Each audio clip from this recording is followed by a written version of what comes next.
주 동안 우리가 말씀을 나누었는데 하나님의 말씀은 우리 삶에 있어서 정확한 기준이고, 그리고 하나님의 말씀이 정확한 기준이 되기 때문에 그 말씀을 우리가 붙들고 지키면 우리의 삶에 복이 되어지고, 그리고 우리의 삶이 행복할 수 있다는 것에 대해서 함께 말씀을 나누었었습니다. 그리고 시편 119편을 지은 시인에 대해서 쭉 살펴보면서 그 시인이 어려움을 당할 때 하나님의 도움을 구하는데 말씀을 붙들고 도움을 구하고 있는 것, 그리고 말씀이 온전히 깨달아지도록 간구하고 있는 것, 그런 것들에 대해서 쭉 살펴봤고요. 그 다음에 시인이 하나님의 복을 받기 위해서 하나님의 말씀을 붙들게 해주십시오라고 간구하는 것이 아니라, 하나님을 진심으로 사랑하고 있기에 하나님과의 그 인격적인 관계에서 하나님을 더 많이 알고 누리고 싶기에 그 말씀에 대한 사모함을 가지고 이렇게 기도하고 있는 것에 대해서도 우리가 함께 말씀을 나누었었습니다.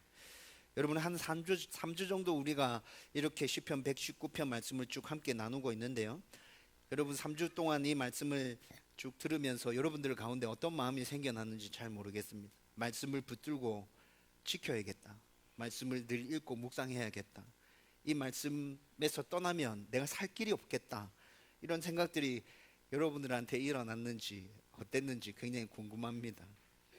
여러분, 제가 이 말씀들을 나누면서 제가 정말 바라고 소원하는 것은요, 여러분들 안에 그런 도전과 결단들이 새롭게 일어나게 되기를 저는 간절히 소원하고 있어요. 말씀을 준비하며 그렇게 기도합니다. 하나님, 이 말씀을 나눌 때마다 우리 성도들 가슴 안에 하나님에 대한 사랑이 뜨겁게 다시 일어나게 해주십시오. 말씀을 사랑하는 마음이 다시 뜨겁게 일어나게 해주십시오. 치열한 삶을 살아가고 있지만 어떻게 해서든지 말씀을 붙들고 살려는 그 몸부림이 다시 회복되어지게 해주십시오. 제가 그렇게 기도하면서 말씀을 준비하고 있어요.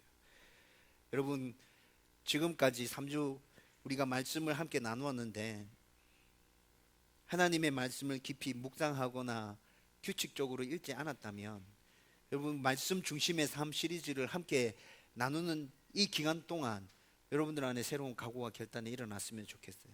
일주일 동안은 아니더라도 일주일에 2, 3일만이라도 내가 하나님의 말씀을 읽자, 하나님의 말씀을 묵상해 보자. 여러분들 안에 그런 도전들이 일어났으면 좋겠어요.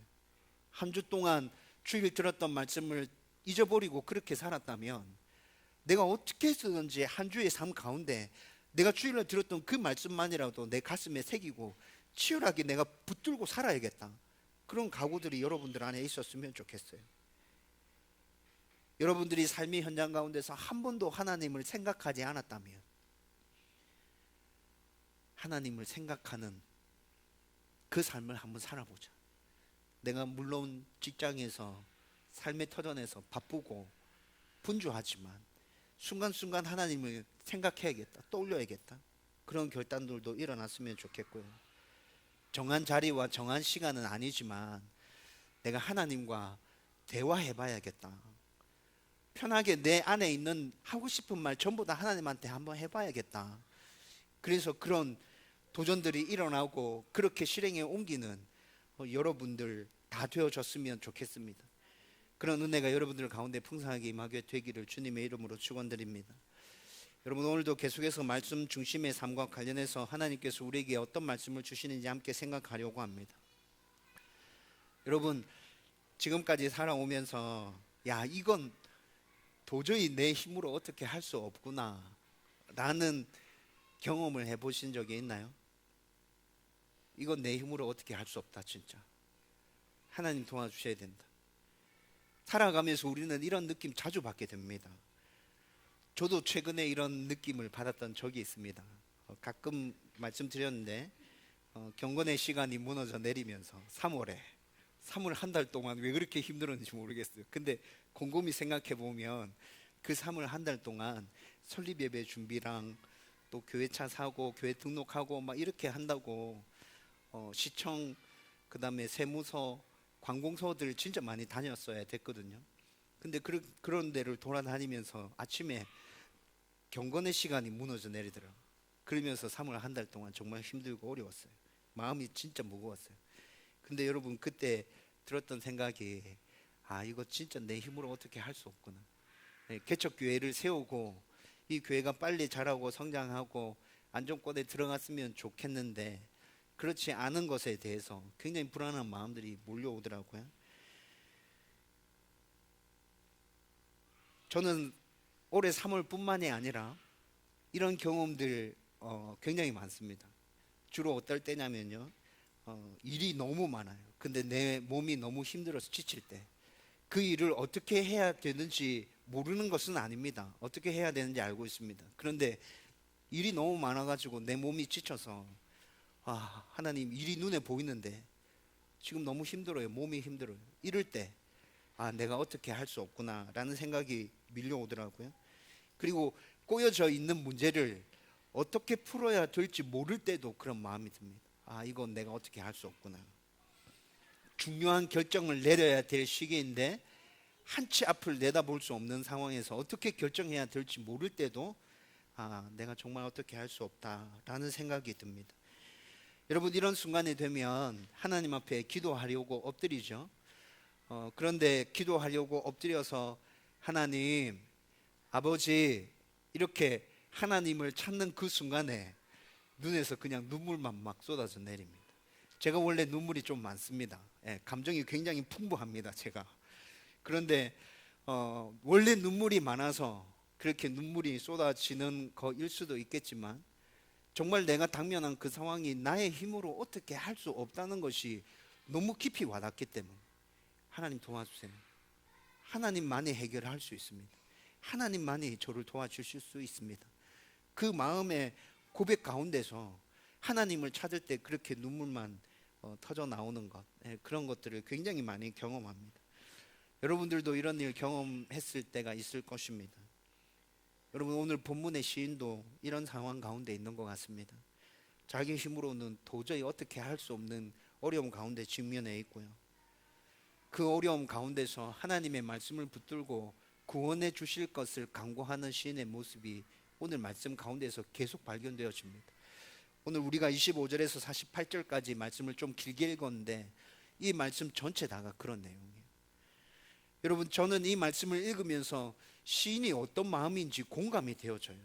시인의 이 기도가 어떤 기도인지 가슴 속 깊이 와닿습니다. 여러분들 중에도 아마 시인과 같은 경험을 해본 적이 있다면 시인이 이렇게 기도하고 있는 이 마음이, 이 기도가 이해되어질 거예요. 여러분, 오늘 이 말씀을 함께 나누면서 우리들도 모든 인생 가운데서 어려운 문제들이 생길 때 하나님의 말씀을 붙들고 구원해 주시기를 간구하면서 그 문제들을 잘 이겨나가는 그런 은혜가 저와 여러분들 가운데 넘쳐나게 되기를 주님의 이름으로 축원드립니다. 여러분, 먼저 우리가 구원에 대해서 생각해 봐야 될 건 크게 두 가지로 나누어진다 생각이 듭니다. 보편적으로 구원 이렇게 했을 때 우리의 영적인 구원과 그 다음에 우리 삶의 현장에서 계속적으로 부딪히는 문제들 가운데서의 구원, 이 두 가지를 나누어서 생각해 볼 수 있다는 저는 그런 생각이 들었어요. 여러분, 죄로 말미암아서 하나님과 단절되었잖아, 우리는. 그렇죠? 그리고 영원히 죽을 수밖에 없어요. 그 죄에 대한 심판은 죽음이라 그랬고 하나님은 그렇게 우리를 심판하셔야 되는 공의로우신 분이셨기 때문에 우리는 그렇게 영원한 죽음 가운데 들어갈 수밖에 없지만 하나님은 그런 우리들을 구원시켜 주시기를 원하셨다고요. 그래서 우리를 하나님의 자녀 다시 삼아 주셨죠. 이게 영적 구원의 문제였습니다. 또한 현실의 삶 가운데서 계속 살아가면서 문제를 당면하고 있는 우리들에게 삶의 문제들 가운데서의 구원도 반드시 필요한 것입니다. 그런데 성경은요, 영적 구원과 우리 삶의 문제에서의 구원, 이 모두에 있어서 하나님의 말씀이 절대적인 기준이 된다고 말씀해 주고 있습니다. 이 질문에 대해서, 이 명제에 대해서 하나님의 말씀이 우리의 모든 구원의 문제에 있어서 절대적인 기준이 되어지고 답이 된다는 이 명제에 대해서 성경은 아주 분명하고 단호하게 그렇다고 말씀해 주고 있어요. 우리에게 주어진 하나님의 말씀인 성경은 우리 영적 구원을 이루는데도, 우리의 삶의 문제에 있어서 구원을 이루는데도 모든 부분에 있어서 정확한 답을 제시해 주고 우리에게 힘과 위로와 용기가 되어지는 능력의 말씀이다. 성경은 이렇게 말씀해 주고 있죠. 여러분, 저는 아주 오랫동안 이 부분이 잘 이해가 되어지지 않았습니다.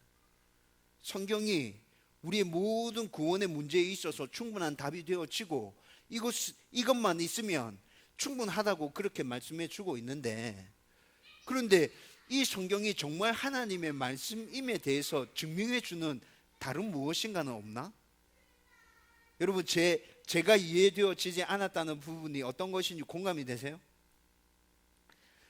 여러분, 성경이 하나님의 말씀임을 스스로 증명하고 있습니다. 이거 어려운 말로 성경의 자증적 증거라고 합니다.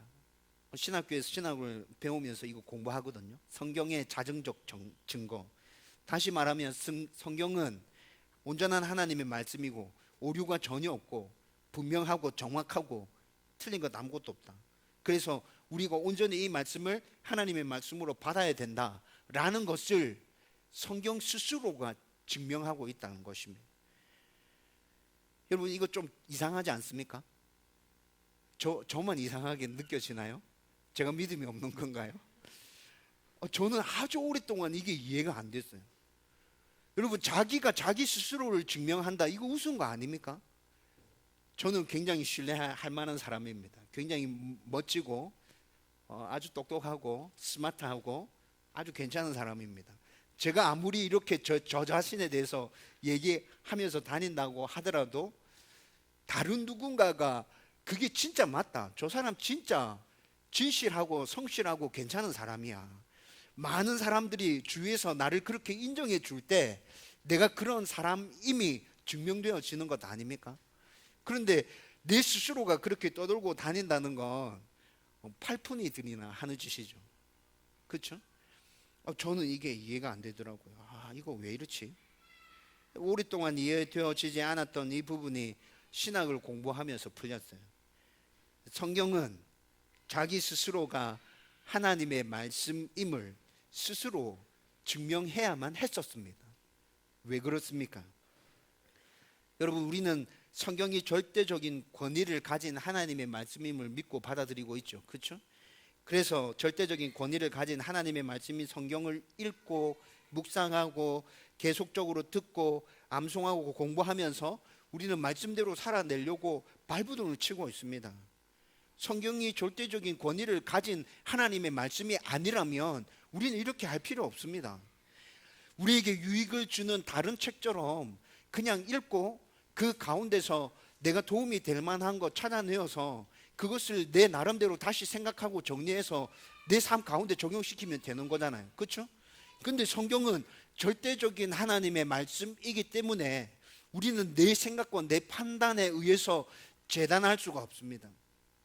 받아들이고 싶은 것 받아들이고 버릴 건 버리고 이렇게 할 수 없어요.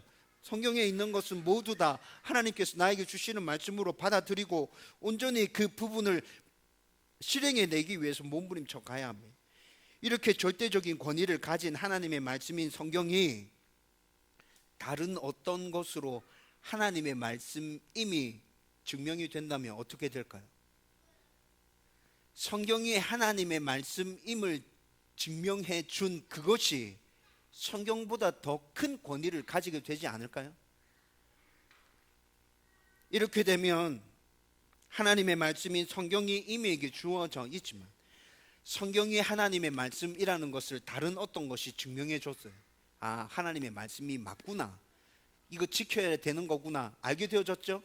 그런데 사람들의 보편적인 심리가 어떻게 되냐면 이 말씀을 하나님의 말씀으로 붙들기보다는 이것이 성경임을 증명해 준 그것에 더 큰 권위를 부여하게 된다고. 그래서 하나님의 말씀을 붙드는 것이 아니라 이것을 붙들기 위해서 쫓아가게 되는 거예요. 여러분, 그래서 하나님께서 성경이 온전한 하나님의 말씀임을 스스로 증명케 해주셨어요. 성경을 잘 읽고 연구해 보면 앞뒤 논리가 다 맞아집니다. 이해되어집니다. 깨달아집니다. 그러면서 성경이 100% 하나님의 말씀이구나 라는 것이 믿어지고 받아들여지게 되는 거예요. 하나님의 말씀이 성경이 100% 확실한 하나님의 말씀이 분명하다는 것에 대해서 여러분들이 확신을 가질 수 있게 되기를 바랍니다. 그래서 성경은 우리의 영적인 구원과 관련해서 아주 자세하게 말씀해 주고 있습니다. 하나님의 말씀이 분명한 이 성경이 우리의 영적인 구원과 관련해서 어떻게 해야 하는지 분명한 답을 제시해 주고 있다고요. 우리는 복음 시리즈 말씀을 함께 나누면서 그 부분에 대해서 지속적으로 생각해 왔었습니다. 그리고 우리가 그 말씀을 붙들고 믿고 받아들이면 구원받게 되고 온전한 하나님의 자녀가 된다는 것에 대해서도 우리가 충분히 함께 말씀을 나누었죠. 여러분, 하나님께서 우리의 영적인 구원과 관련해서 어떤 일을 해주셨는지 성경은 아주 자세하게 기록하고 있습니다. 그리고 사람은 어떤 존재인지, 죄를 범해서 사람이 어떻게 되었는지에 대해서도 말씀해 주고 있죠. 죄를 범한 그 사람을 구원하시기 위해서 예수님이 왜 이 땅에 오셔야 했는지, 그가 참 사람이시면서 참 하나님으로 이 땅에 오신 이유는 무엇인지, 사람을 위해서 그가 어떤 일을 해주셨는지에 대해서도 성경은 아주 자세하게 기록해 주고 있습니다. 성령 하나님께서는 사람들을 위해서 어떤 일을 행하고 계시는지에 대해서도 말씀해 주고 있고요. 우리가 구원받기 위해서는 어떻게 해야 하는지에 대해서도 성경은 충분히 답을 해주고 있죠. 구원받은 하나님의 사람들이 어떻게 이 세상 가운데서 살아야 하는지에 대해서도 성경은 이미 답을 제시해 주고 있어요. 이렇게 하나님의 말씀인 성경은 우리의 영적인 구원에 필요한 모든 것을 다 제시해 주고 있다고요. 우리는 이미 이 말씀을 믿고 받아들였기에 하나님의 자녀가 된 것이 아닙니까? 우리의 구원과 관련해서 모든 것을 자세하게 알려주는 이 성경을 여러분들이 더 읽고 묵상하고 연구하고 암송해 간다면 여러분들의 그 구원의 확신은 흔들리지 않게 될 것입니다. 어떤 어려움 가운데서도 더욱더 굳게 세워지게 될 것입니다. 여러분, 이런 은혜가 여러분들 가운데 넘쳐나게 되기를 주님의 이름으로 축원드립니다. 뿐만 아니라 절대적인 권위를 가진 하나님의 말씀은 우리의 삶의 문제에 있어서도 구원이 됩니다. 오늘 본문의 시인이 이 사실을 굉장히 잘 알고 있었습니다. 그래서 자신이 당면한 그 어려움 가운데 하나님의 말씀을 붙들고 구원해 달라고 지속적으로 기도하고 있습니다.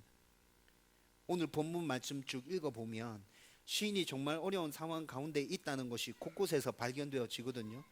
25절 말씀과 28절, 39절, 41절, 42절, 46절 이 말씀들에서 시인이 어려움 가운데 있다는 것이 계속 나타납니다.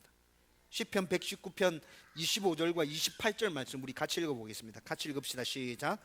내 영혼이 진토에 붙었사오니 주의 말씀대로 나를 살아나게 하소서. 나의 영혼이 눌림으로 말미암아 녹사오니 주의 말씀대로 나를 세우소서. 아멘.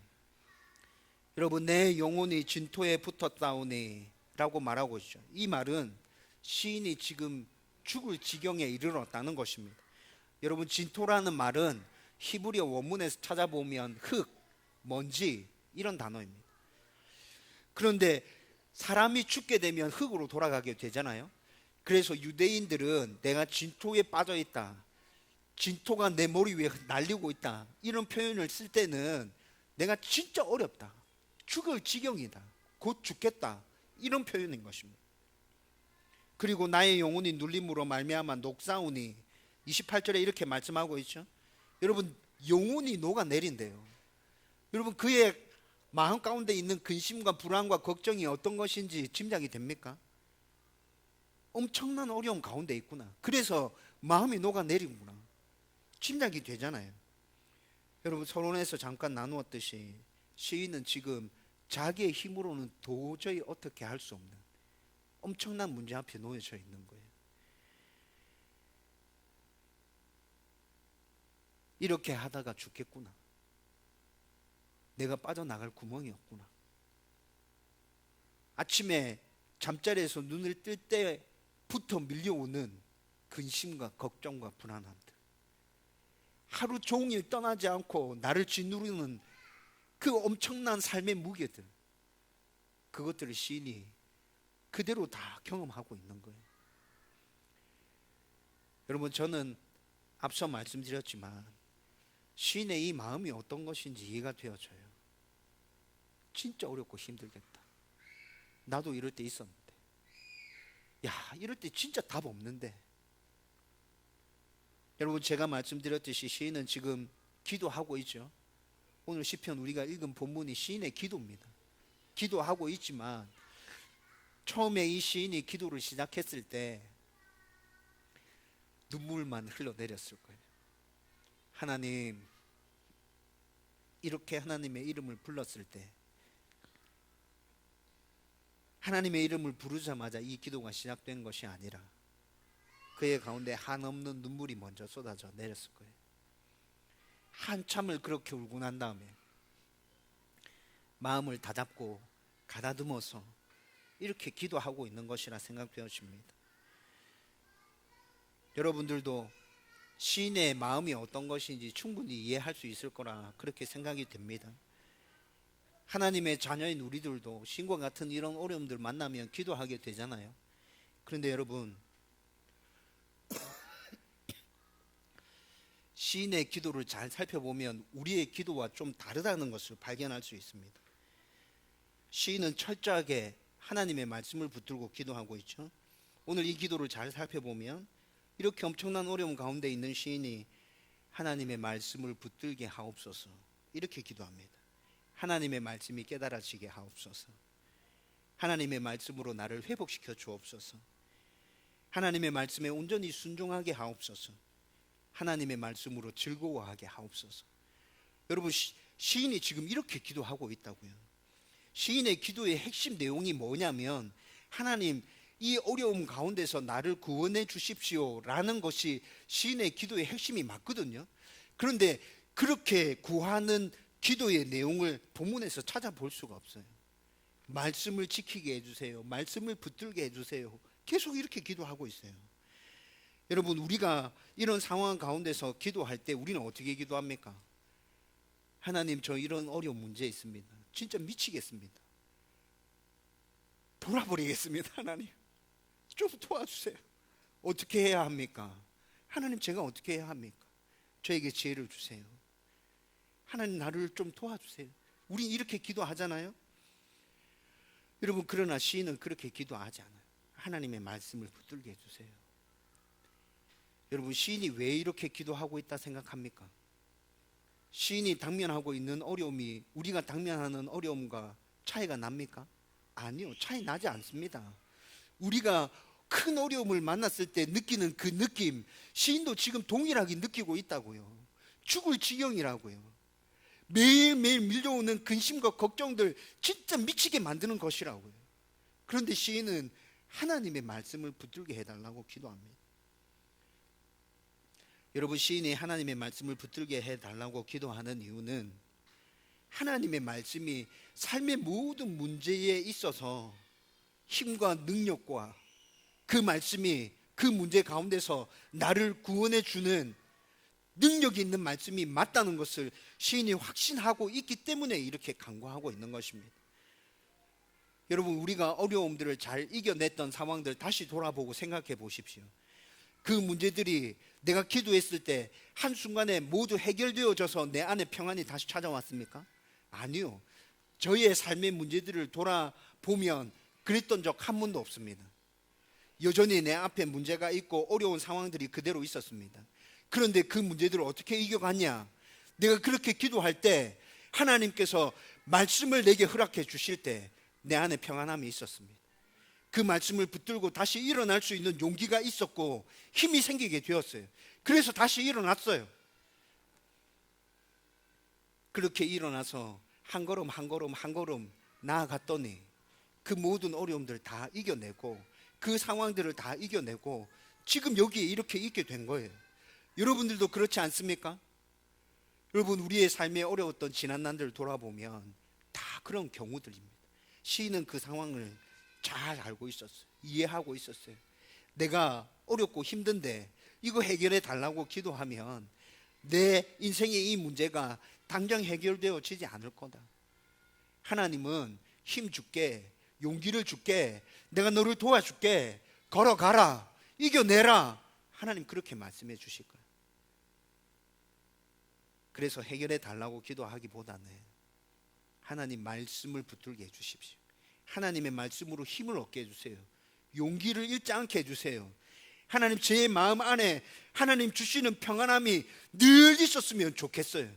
그래서 불안하거나 근심으로, 걱정으로 그렇게 하루하루를 보내는 것이 아니라 이겨낼 수 있다, 할 수 있다, 하나님 나를 도와주신다, 그런 자신감을 가지고 이 문제들과 부딪혀서 한번 맞서 볼 수 있도록 하나님 나를 그렇게 도와주세요. 여러분, 시인 마음 안에 있는 간구의 기도 제목들은 그런 것입니다. 그 기도 제목들 제일 밑바탕에 깔려져 있는 건 뭐예요? 하나님, 그래서 내가 이 어려움들을 이겨내게 해주세요. 나를 구원해 주세요, 하나님. 그런 간구가 포함되어져 있는 것이죠. 여러분, 우리도 이미 경험해서 알고 있잖아요. 내가 어렵고 힘든 일들을 만났을 때 하나님께서 말씀으로 나를 위로해 주시고 말씀으로 용기 주셔서 그 모든 일들을 잘 이겨냈지. 하나님이 내 앞에 놓여져 있는 그 어려운 문제들을 다 해결해 주시고 치워주시고 그렇게 한 적 한 번도 없었어. 여러분 아시잖아요. 여러분 앞으로도 지속적으로도 여러분들 가운데 어려움들을 계속 찾아올 것입니다. 여러분, 여전히 하나님께서는 그 어려운 문제들 가운데서 내가 도와줄 테니까 이겨내라 라고 말씀하실 겁니다. 여러분, 그 어려움들 앞에서 여러분들 어떻게 구하시겠습니까? 하나님, 나에게 흔들리지 않도록 말씀을 허락해 주십시오. 내 안에 평안함을 주십시오. 하나님, 그 평안이 세상이 주는 평안이 아니라 말씀에 근거해서 변하지 않는, 어떤 상황 가운데서 흔들리지 않는 그 평안이 내 안에 있게 해주십시오. 여러분, 그거 있으면 우리 다 이겨갈 수 있어요. 하나님이 그렇게 우리를 도와주시는 거예요. 앞으로도 주어지는 모든 고난과 환난 가운데서 우리는 그렇게 이겨나가게 될 것입니다. 여러분, 하나님의 말씀을 붙들고 하나님 주시는 지혜와 용기와 능력 안에서 이렇게 모든 문제들을 이겨나가는 주의 백성들 될 수 있기를 주님의 이름으로 축원드립니다. 여러분, 이렇게 기도하는 시인에게서 우리는 또 한 가지를 주목해서 보아야 합니다. 그것은 절대적인 권위를 가진 하나님의 말씀에 대한 확신입니다. 시인의 간구에서 이런 단어들이 등장합니다.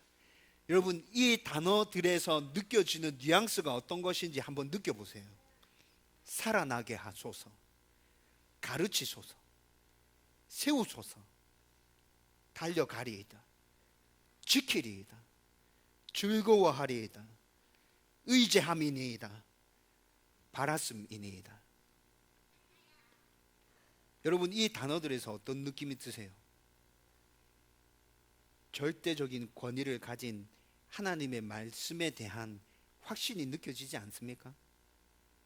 내가 진짜 어렵고 힘들고 죽을 지경에 처해져 있습니다. 그런데 하나님의 말씀이면 제가 이겨낼 수 있습니다.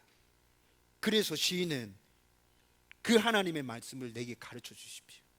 그 하나님의 말씀이 깨달아지게 해주십시오. 그 하나님의 말씀을 붙들겠습니다. 그 하나님의 말씀을 의지하겠습니다 라고 기도하고 있는 것이죠. 여러분, 33절과 34절 말씀 우리 같이 읽어보겠습니다. 다 같이 읽습니다. 시작. 여호와여, 주의 율례들의 도를 내게 가르치소서. 내가 끝까지 지키리이다.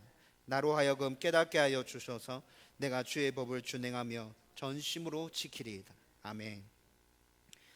내가 끝까지 지키리이다. 전심으로 지키리이다. 여러분, 이 말은 나의 힘과 나의 능력, 나의 구원이 되는 말씀, 그 말씀 하나님, 내가 어떤 일이 있어도 붙들고 포기하지 않겠습니다. 놓아버리지 않겠습니다 라고 결단하고 있는 말씀인 거죠. 앞서 열거한 시인의 간구, 그 간구에 사용되어졌던 단어들에서도 이런 시인의 간절한 마음을 읽어낼 수 있습니다. 여러분, 비록 지금 시인이 말할 수 없는 어려움과 고통 가운데 있지만 하나님의 말씀을 붙들면 이 모든 어려움들을 이겨낼 수 있다, 그 확신이 시인 안에 지금 있는 거예요. 하나님과 말씀에 대한 확신을 가지고 기도하는 것과 그냥 기도하는 것은 엄청난 차이가 있습니다. 여러분들이 잘 아시지 않습니까? 여러분, 그래서 성경도 무엇을 기도하든지 간에 하나님을 믿고 나를 전적으로 의지하고 그렇게 구해라 라고 지속적으로 말씀해 주고 있잖아요. 우리가 어떤 기도를 하든지 우리의 기도를 들어주시는 하나님에 대한 확신과 믿음을 가지고 우리는 구해야 되죠. 여러분, 우리가 말씀을 붙들 때에도 그 말씀의 능력을 확신하면서 말씀을 붙들어야 된다. 이 말씀 가운데 하나님의 능력이 있다, 하나님의 말씀이 분명하다, 내가 이 말씀을 지키면 하나님께서 약속하신 그 축복 나에게 임한다. 여러분, 이 확신을 가지고 그렇게 말씀을 붙들고 기도하면서 나가십시오. 시인이 지금 그렇게 기도하고 있는 것이, 여러분, 우리의 삶 가운데 진짜 힘들고 어려운 문제들 막 계속 찾아오는데 아무리 생각해 봐도 왜? 라는 질문이 계속 떠오르면서 그것에 대한 답이 찾아지지 않으면 정말 힘들고 어렵습니다. 그렇죠? 제 얘기를 좀 할까요? 여러분, 저는 저에게 왜 난치성 희귀질환 생겼는지 그 이유를 아직 찾지 못했습니다. 네가 건강을 돌보지 않아서 그렇잖아 라고 말하면 저 할 말 없어요. 그래, 내가 건강을 잘 돌보지 않았지. 맞습니다. 근데 여러분, 제가 건강을 잘 돌보지 않았지만 제가 막 살아 온 거 아니거든요. 제 몸을 함부로 굴리면서 막 살아 오지 않았어요. 정말 하기 싫은 사역이었어요. 굉장히 오랫동안 기도했습니다. 근데 하나님께서 분명하게 하라고 계속 말씀해 주셨어요. 그래서 그 사역할 때 내가 하기 싫은 것이지만 하나님께서 하라고 말씀하시니까 하나님 하라 하신 것 이거 최선을 다해서 열심히 잘해보자.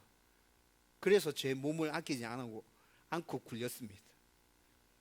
근데 그렇게 하고 난 다음에 생긴 게 이 난치성 희귀질환입니다. 저 하나님한테 하고 싶은 말 진짜 많았습니다. 하나님, 제가 제 건강 잘 돌보지 않은 거 맞습니다. 그런데 하나님, 제가 이 사역 하기 싫다 했잖아요. 엄청 기도 많이 했잖아요. 근데 하나님 하라 하셨잖아요.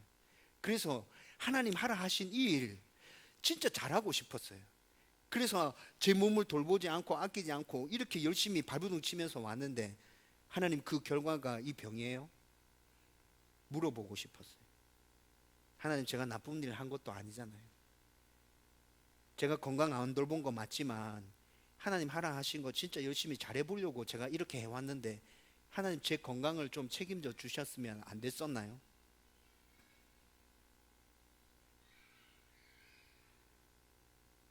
열심히 사역하고 이랬는데 이런 병 생긴 것 때문에 사람들한테 꼭 말을 듣게 하셨어야 했습니까? 하나님, 그런 말 하고 싶었어요. 진짜 하나님, 왜 이렇게 하셨습니까?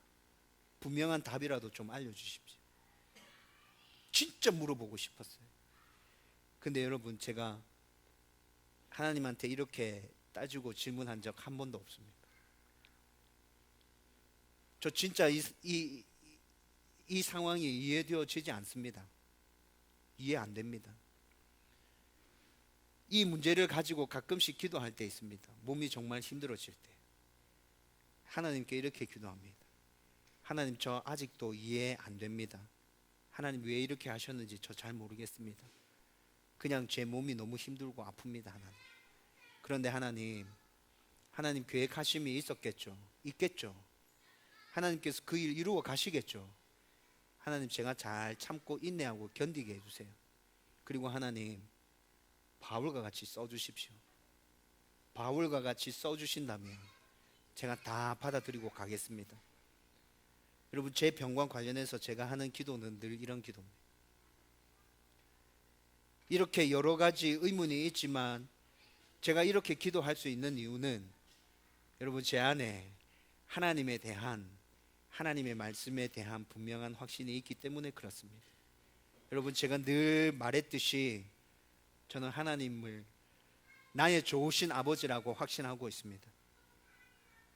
내가 이해할 수 없어도 나에게 항상 좋은 것 주시는 전지전능하신 아버지, 미쁘신 아버지, 신실하신 아버지, 나의 도움, 나의 힘, 나의 능력, 나의 예배의 대상, 나의 찬송, 나의 주인, 나의 왕, 내 하나님은 분명히 그 하나님 맞습니다. 저는 확신하고 있습니다. 내 하나님이 그런 하나님이기에 그분이 말씀하신 그 말씀에 순종하며 나아갈 때 내가 지금 이 상황이 이해되어지지 않지만 하나님께서 나에게 복 주시고 은혜 주실 거다. 내가 죽고 난 이후에 하나님 앞에 섰을 때 하나님의 인정이 나의 가운데 있을 것이다. 여러분, 제가 가끔 말씀드렸잖아요. 하나님 앞에 딱 섰을 때 하나님의 인정. 너는 착하고 충성된 종 맞다. 내가 다 안다. 다 봤다. 너 어떻게 했는지 내가 다 알아. 여러분, 하나님 앞에 섰을 때 우리가 그 하나님께로부터 그 인정을 받는다면 얼마나 기쁘겠어요. 여러분, 저 그거 생각하거든요. 하나님 이해할 수 없어요. 받아들여지지 않아요. 그렇지만 하나님은 신실하신 나의 좋으신 아버지, 제가 믿고 확신하고 있습니다. 그래서 저는 계속합니다. 제가 하나님 앞에 섰을 때 하나님이 그 말 한마디만 저에게 들려주세요. 너는 착하고 충성된 종이었다. 그래서 어렵고 힘든 일이 생기면 더더욱 하나님을 붙들게 됩니다. 하나님의 말씀에 더욱더 집중하게 돼요. 하나님 뭐라 말씀하시는지 내가 들어야겠다. 이 어려운 문제를 어떻게 해결해 나가라고 말씀하시는지 내가 반드시 들어야겠다. 여러분들은 어떻습니까? 여러분, 하나님에 대한 확신이 있나요? 하나님의 말씀에 대한 확신이 있습니까? 하나님과 말씀을 붙들었을 때 나를 소생케 하시고 나를 회복시키시고 나에게 은혜 주시고 복을 주시는 그 하나님 경험했던 적이 있습니까? 그렇다면 지금 여러분들 앞에 어떤 문제가 놓여져 있든지 간에 내가 이 문제 가운데서 죽겠구나라는 생각이 든다 할지라도 여러분, 하나님을 붙드십시오. 주의 말씀을 붙드십시오. 그 말씀에 순종하기 위해서 포기하지 말고 몸부림치십시오. 하나님께서 도와주실 거예요. 여러분들이 그렇게 살아가는 그 삶을 통해서 주위에 있는 사람들이 알게 될 겁니다. 하나님 정말 살아계시구나. 저 사람 가운데 하나님 정말 계시구나. 하나님 다스림과 통치하심이 있구나. 여러분, 제가 오늘 아침에 말씀을 묵상할 때도 솔로몬을 통해서 살아계신 하나님이 스바 여왕에게 전해지는 것을 눈으로 확인했어요. 여러분, 우리가 말씀을 붙들고 하나님 붙들고 잘 살아가게 되면 하나님 모르는 사람이 우리의 삶을 보고 하나님을 알게 되는 거예요. 여러분, 그거 얼마나 은혜입니까? 그거 얼마나 복이에요. 여러분들이 그런 삶을 살 수 있다면 하나님 여러분 삶들을 얼마나 기뻐하시겠어요. 저는 간절히 소원합니다. 하나님, 제가 그런 삶 살 수 있도록 도와주세요. 나의 삶을 통해서 다른 사람들이 그냥 보면서 하나님 살아계시구나, 하나님 진짜 계시구나 라는 것을 알 수 있도록 하나님 도와주세요. 여러분들 가운데 그런 은혜와 복이 임하게 되기를 주님의 이름으로 축원드립니다. 이제 말씀을 정리하려고 합니다. 여러분, 하나님의 말씀은 우리의 영적인 구원과 삶 속에서의 구원, 모든 것들에 있어서 분명하고 정확한 답이 됩니다. 우리 생각에는 아무리 불가능할 것 같아도 전지전능하신 하나님께는 불가능한 것 아무것도 없습니다. 우리가 그 하나님을 믿고 신뢰하면서 하나님을 붙들고 말씀을 붙들 때 우리는 앞으로 나한테 어떤 문제가 다가온다 할지라도 그 모든 것들 우리는 다 이겨낼 수 있을 거예요. 하나님의 위로와 격려가 여러분들 가운데 말씀을 통해서 풍성하게 임하게 될 것입니다. 때문에 우리는 절대로 하나님의 말씀을 놓아버릴 수 없습니다. 어떤 일이 있어도 하나님의 말씀을 붙잡는 삶을 살아야 됩니다. 여러분, 이것만 잘해도 우리는 살아나게 될 것입니다. 소생케 될 것입니다. 복받는 인생을 살아가게 될 것입니다. 여러분, 그동안 하나님의 말씀을 붙드는 삶을 살지 않았다면 이제부터라도 하나님의 말씀을 붙드세요. 성경을 읽고 묵상하고 집중해서 말씀을 듣고 암송하고 공부하고 내 삶에 적용시키는 일들 꾸준하게 해 가십시오. 한 번도 하지 않았어요. 그런데 이 모든 것들을 다 하라고요? 너무 힘들어요. 아니요, 다 하라는 얘기 아닙니다. 여러분, 지금 할 수 있는 것, 그것부터 시작하십시오. 여러분, 그래서 조금씩 늘려가면서 말씀을 붙드는 삶이 되었으면 좋겠습니다.